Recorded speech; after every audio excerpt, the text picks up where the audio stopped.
কবিরাজ আমাকে বাইরে যেতে বারণ করেছে যে।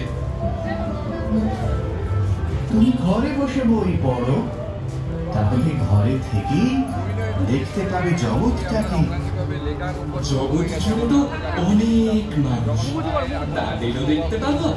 পাবে বই কি, তুমি বই হাতে নিলে যারা বই তৈরি করেন, বাঁধাই করেন, প্রকাশ করেন, আমার মতো আরো কত বইওয়ালা সবাই এসে তোমার হাত ধরবে।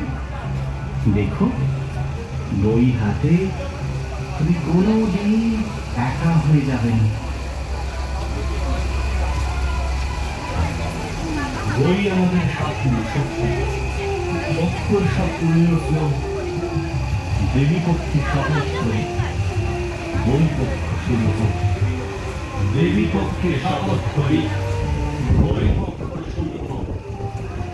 দুর্গা মায়ের কাছে এসে বলছি তাই জোর হাতে, সবার সন্তান যেন থাকে বইয়েরই পাতাতে। সবার সন্তান যেন বইয়েরই পাতাতে।